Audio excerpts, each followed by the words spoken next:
तो साथियों, आज हम बात करेंगे एक बहुत ही इम्पोर्टेंट भर्ती, ऑडिटर की भर्ती है। नई भर्ती आई है और पीटी 2022 के थ्रू यहाँ पे आवेदन होने हैं। तो इसका मतलब यह हुआ कि पीटी परीक्षा 2022 जिन लोगों ने भी दी है वही लोग आवेदन के पात्र होंगे। पूरी चीज़ें यहाँ पे हम देखने वाले हैं। पीटी सेफ स्कोर कितना रह सकता है, आवेदन कैसे किया जाए और इम्पोर्टेंट योग्यता क्या रहनी चाहिए, मतलब क्वालिफ़िकेशन और पाठ्यक्रम या फिर कहें तो सिलेबस, और क्या बीए और बीएससी वाले कैंडिडेट भी आवेदन कर सकते हैं। तो इन सब चीज़ों को यहाँ पे हम देखने वाले हैं। वीडियो ज़्यादा लंबा नहीं होगा, मैं बहुत ही आसान भाषा में और बहुत ही जल्दी आपको बताने की कोशिश करूँगा। तो सबसे पहले हम नोटिफिकेशन पर चलते हैं और नोटिफिकेशन में जो कुछ भी है मैं आपको बताता हूँ और उसमें ये सभी आपके क्वेश्चंस के जवाब मिल जाएंगे। तो आइए देख लेते हैं। तो यहाँ पे हम आ चुके हैं विज्ञापन जो आयोग की तरफ से रिलीज़ किया गया है।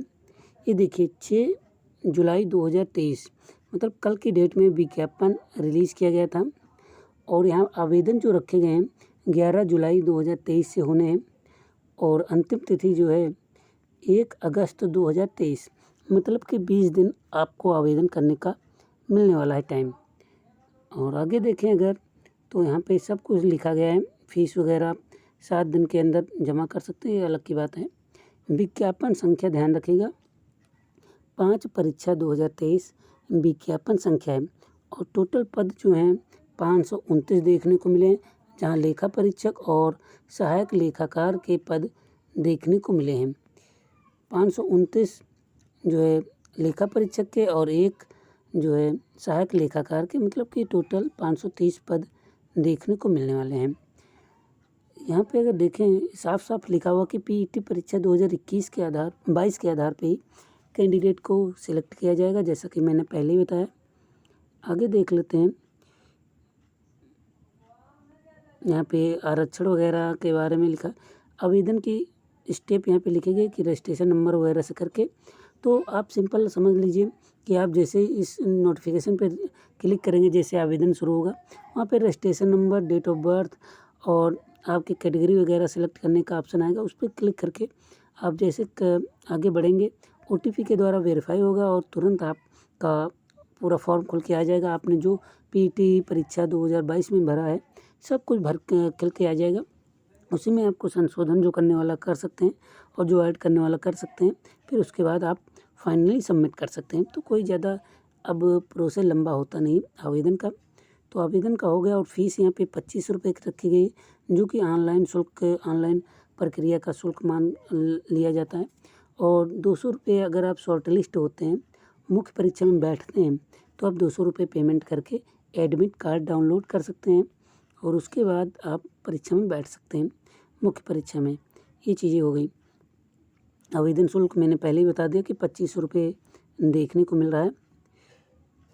यहाँ पे लिखा है मुख्य परीक्षा शुल्क का भुगतान केवल मुख्य परीक्षा है शॉर्ट लिस्ट किए गए अभ्यर्थियों द्वारा ही अलग से किया जाएगा। ठीक है, जैसा कि मैंने बताया 200 रुपये लिया जाता है मुख्य परीक्षा में बैठने के लिए। यहाँ पे एक चीज़ ध्यान देने वाली बात है, लिखा है अभ्यर्थी द्वारा अपने आवेदन पत्र के निम्नलिखित विवरणों को ही संशोधित किया जा सकता है। उक्त के अतिरिक्त अभ्यर्थी को आवेदन में किसी प्रकार के संशोधन की अनुमति नहीं। तो कौन कौन चीज़ें आप सिद्ध कर सकते हैं? नाम में वर्तनी में गलती अगर है, पिता या पति के नाम में वर्तनी में गलती है, पत्राचार में गलती है, ईडब्ल्यूएस और आरक्षण से संबंधित कुछ चीज़ें, जात की श्रेणी में दिक्कत, अगर लिंग या जेंडर आपने गलत भर दिया है, अधिमान अर्हता भी दर्ज कर सकते हैं। ये चीज़ें यहाँ पे दी गई। इसके अलावा और चीज़ें ये आप नहीं संशोधित कर सकते हैं। ठीक है, यहाँ पे पदों के बारे में लिखा गया है पे मैट्रिक्स 5 का मतलब कि सैलरी आपको अच्छी खासी मिलने वाली है। ठीक है, पे मैट्रिक्स 5 ये है वेतन बैंड। ठीक है, तो सैलरी आपको अच्छी खासी मिलेगी।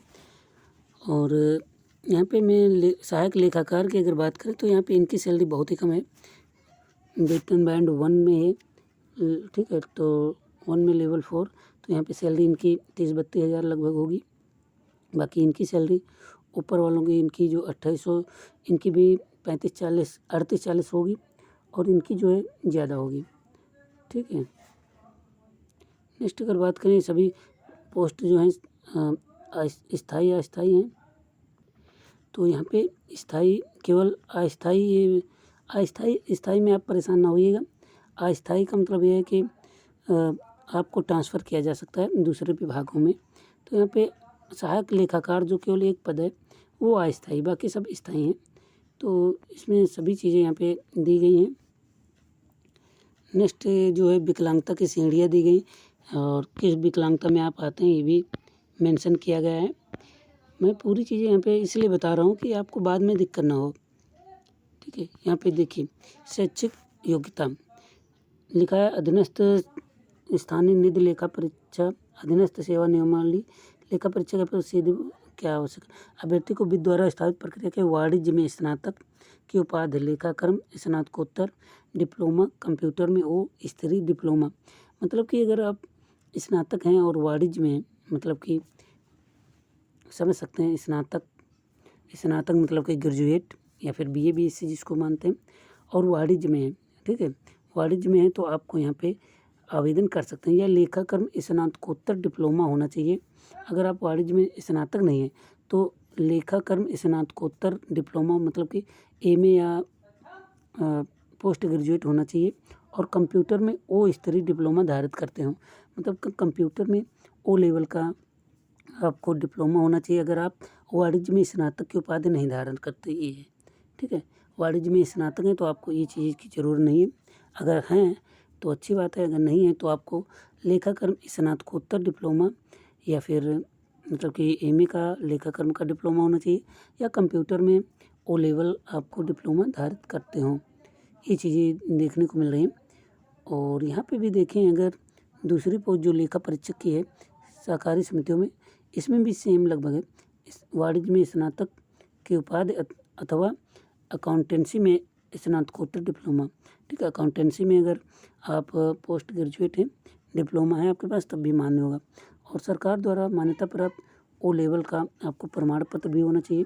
यहाँ पे कन्फ्यूजन इन्होंने बना दिया, यहाँ पे दोनों चीज़ें। ठीक है, O लेवल का डिप्लोमा तो अनिवार्य है ही, साथ ही में आपको इनमें से एक चीज़, ठीक है, वाणिज्य में स्नातक या लेखाकर्म स्नातकोत्तर डिप्लोमा होना चाहिए।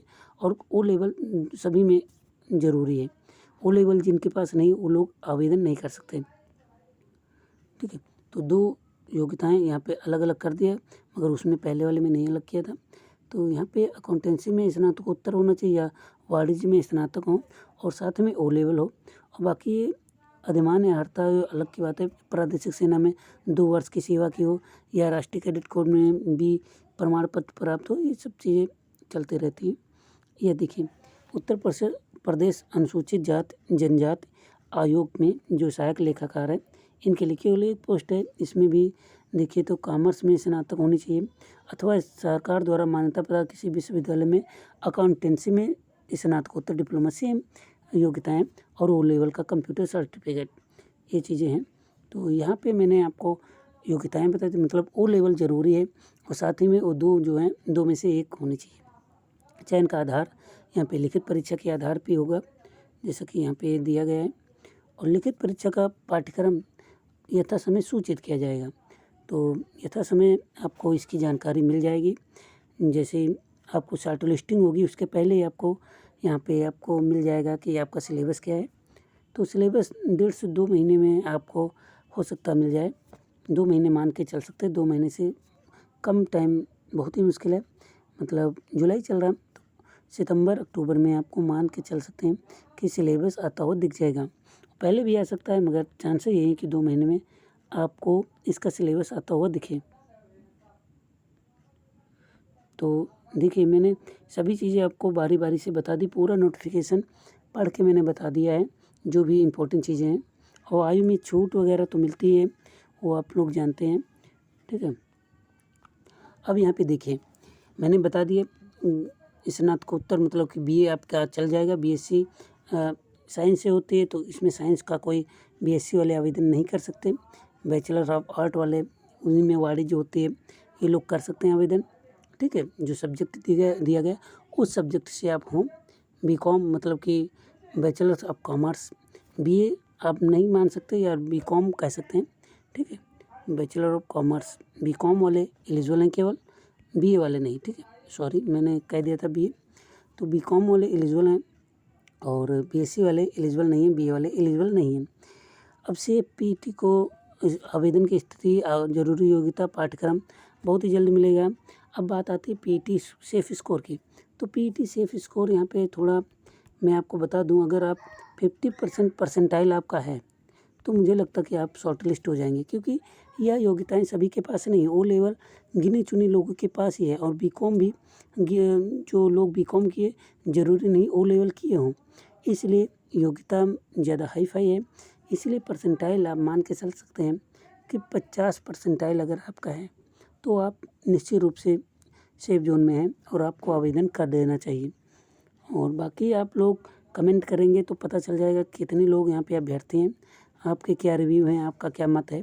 कमेंट करें जिससे कि जानकारियाँ मिल सकें और लोगों को भी। तो इस वीडियो में अभी के लिए इतना ही।